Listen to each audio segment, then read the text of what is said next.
Guys are taking quite a bit of water. What's wrong? Henry! Get back, son! Hey. He's pissed, but he's not gonna do anything. You sure about that? Stop! He's confident. He knows he can calm you down, but he needs Sam to stay out of the way. Right, just in case. Yeah. Chance of making it, and you did.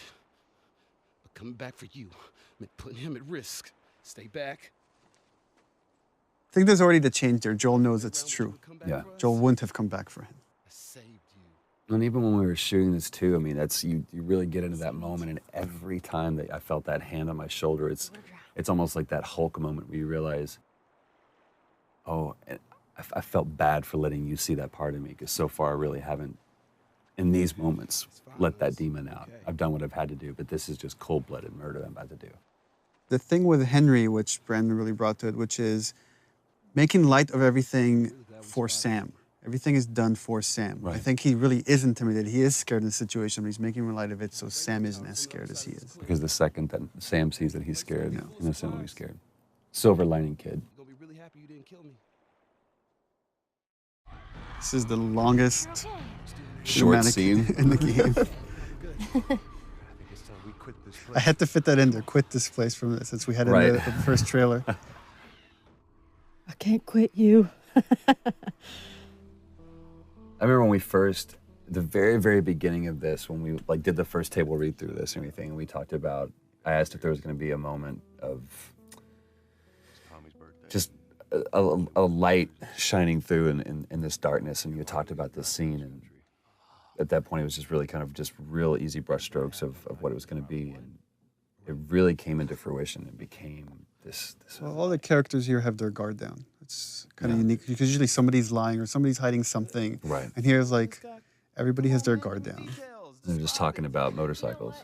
You two deserve a little privacy. And you were really giving too on this. We spent a lot of time on this, and there was this one scene where you just kind of let me ramble about, you know, to where we really feel like we're coming midway into a conversation.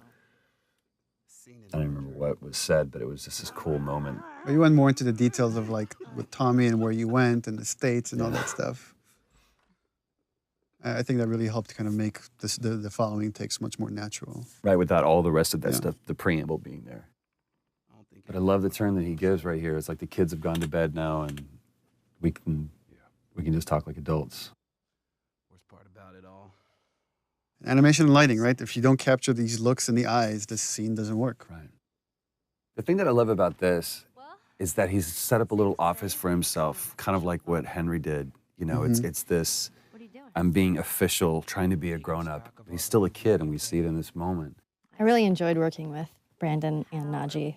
Just having them on set was so much fun. They're such Najee great especially, dudes. like Najee's hilarious. we're doing this crazy scene and we like cut and then he's like just starting dancing or singing whatever, you know, YouTube hot song at the moment. Yeah. You know, song bombing us all day. They were so much fun. I just adore them too.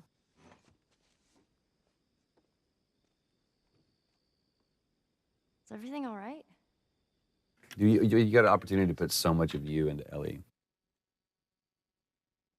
That's just because I can't write, so I just listen to Ashley talk and I was like, oh, that's a good line. Have a good night. That's giving me way too much credit. How is it that you're never scared? It's like Who says that I'm not? putting up the defense, making joke of it, as Ellie does. Yeah. And then seeing when she needs to, because that's the only way she's going to cheer him up. She's going to open up to him. And also, she kind of throws out that bone, like, you know, scorpions are pretty creepy. That's not what I want to talk about. Being by myself. Which again, all this stuff she's saying here plays into what happens later when she finds out Joel's trying to give her up. He's giving her away to Tommy. Yeah. Those things out there. What if And it's kind of the same thing we're seeing with Tess, to where she was, again, she knows what's going on, he knows what's going on, but it's looking externally for some kind of either comfort or hope or answer or something. We're a team now. And then they just always come up empty. I guess one thing I'm just thinking about now, which is all the stuff Sam is going through because he's bitten, is probably the stuff Ellie went through when she was first bitten, because she thought she was going to turn. And it just happens that she was immune. But so that's what she kind of... Do you think that's true? all these realizations she's had. I go back and forth. I mean, I'd like to believe it.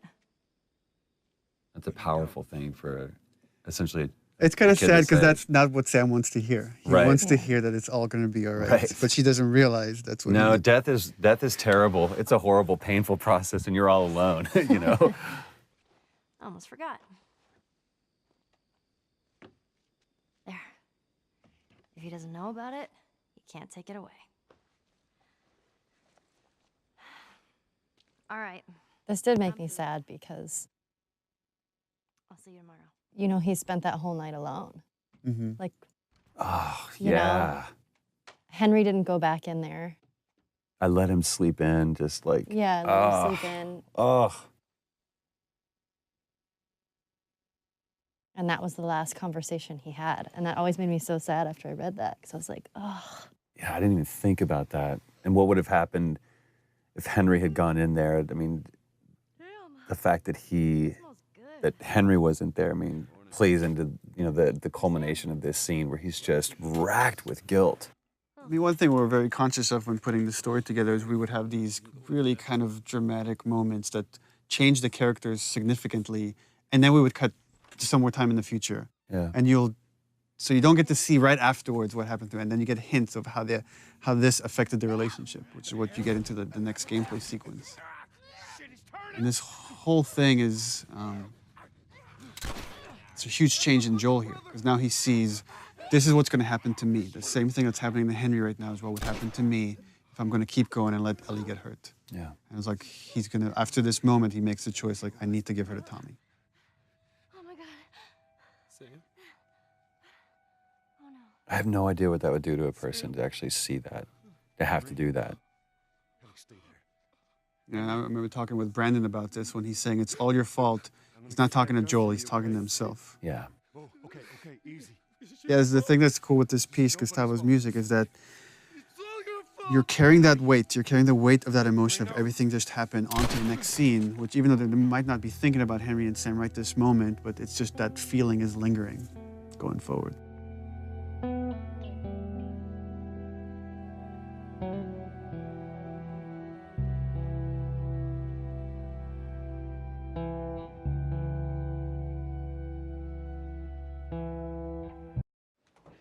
I own that shirt.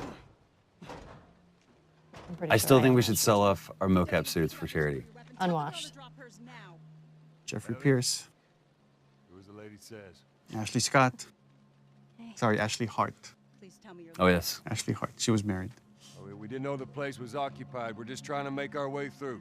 through to where? They're all right. But you know these people? I know him. He's my The goddamn. chemistry was so good between The two of you them. and Jeffrey.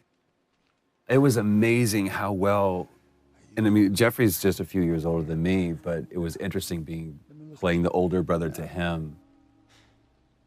And yeah, we felt like brothers immediately. It was crazy. Oh, well, Jeffrey came, I mean, we almost cast Jeffrey Yeah. as Joel. Be nice to And then once, like, months later, we needed to cast Tommy. I was like, oh, Well- what's Jeffrey Pierce doing? That's for him. Thanks for not blowing my head off. Would have been embarrassing, considering you're my brother-in-law. And Ashley Scott, she came really close to being cast as Tess. And Yeah. when we needed Maria, I was like, oh, We Ashley got the Scott. perfect person. There were no additions for these roles. I love this awkward setup of this is how he meets his sister-in-law. How he meets Yeah. Jeffrey's, you know, or Tommy's wife. Story. Why don't we bring him inside? And you just get to see here now how Ellie's starting to become more secretive. Well, also, it's and like guarded. the way they're standing and everything, it's like Ellie's kind of alone now. Like now it's like Joel is with Tommy and There's no one familiar with Ellie. It's quite the crew you got here. Yeah, they're good men. This place gives them a second the chance. theme of redemption. Gives us all a second chance. So why'd you leave Boston? We went through this so many times, I've been on quite the adventure. and each one of them I thought was great in its own little version. It was just kind of like trying to pick the right one. But this is where you get to see. Well, Joel's putting up a front here. I mean, he's trying to. He's pitching his little Yeah. brother. Immune to And it's so interesting to see them slip, how they're two different men, but they instantly go back into those roles that they were before. And just by the behavior here, you get hints of what happened in those 20 years. Right. How dark things went. Like they're playing nice. Right, they were happy to see each other, but now it's like, It's oh, right right, underneath the you surface. haven't changed. And that's, I mean, that's so true to life. Like, especially with brothers, you go back to that. I push these buttons and you do this. This isn't for me, Tommy. This is for your damn cause. My cause is my family. And I loved, I mean, what Jeffrey was doing posture-wise, Jesus, boy. putting Joel on the offensive. And now he's just like insulting everybody here and insulting his wife. Tommy, I need this. Again, just Joel just expects, I tell my little brother to do something, he needs to do it. Right. But I ain't taking that Which girl is off. totally based on my brother. This is how you gonna repay me, huh? Repay you. For all those goddamn years I took care of us. Took care. That's what you call it? I got nothing but nightmares from those years. You survived because of me. It wasn't worth it. Tommy here, Tommy and Maria shows that even in this world is horrible, you could find peace in it. Right. You could build a community. You don't have to resort to these things that Joel has. That line was a great thing that Jeffrey improv'd on. Put your hands on me again. It's a good Southern phrase. You okay? Yeah, I'm fine. Joel. Oh man, they were coming in from every direction. Then Maria was like, "We gotta run." That's where you see Tommy realizes for the first time that Joel really cares for this girl. This isn't just a job. And that's where he has that change and he's like, oh crap. I need to talk to you. This is why he's asking me to do this. Absolutely not. You tell him to go find somebody else. And again, it's just such a real moment between a married couple. It's like What's that all about? honor and you know, doing something for selfishness and everything else. That doesn't play in this world anymore. Those are archaic ideals. Tell you where the lab is? I don't want you to go out there because you're going to get killed, and we don't owe him anything. Because I'm sure all she knows is the 20-year-old Joel, 20-year-old version of Joel. Right. Why would you risk your life for that guy? You hate him, essentially. One fuck up and then I turn into one of those widows, okay? And for Ellie, it's important to show that she could just read Joel. She has this bullshit detector that just by the way he's answering her questions, she understands exactly what he asked Tommy to do. Maria. Here we go. Love this moment. Here we go. If anything at all happens to him, it's on you. The posture and everything. He knows he's in the wrong. He knows he can't ask Tommy to do this. Yeah. She's thankful, you know. Yeah, I know. I'll take that girl of yours to the Fireflies. You don't have to worry about it. He really cares for you. It's best this way. There's so much more behind it, though, than just care. It's Tommy showing that he's the bigger man, that he's the better man. He's allowing his brother to be shallow and selfish. I think he knows what his brother's been through. He knows why he can't go through that again. Which way? Come on. This is probably my favorite scene. What a long day this was. About boys, movies, deciding which. I honestly think this is one of the best scenes that you wrote, Neil, It's bizarre. Get up. because it says so much about this world I and say no. especially Ellie, where she's at, and realizing how different and how much of a chasm there is between this world and that. I agree. Goddamn stupid. Well, I guess we're both disappointed with each other then. What do you want? I think I really like about this scene is that Rid of me the whole time. they're both kind of, I guess, being selfish in a way, and yet it's coming from a place because they really care about each other.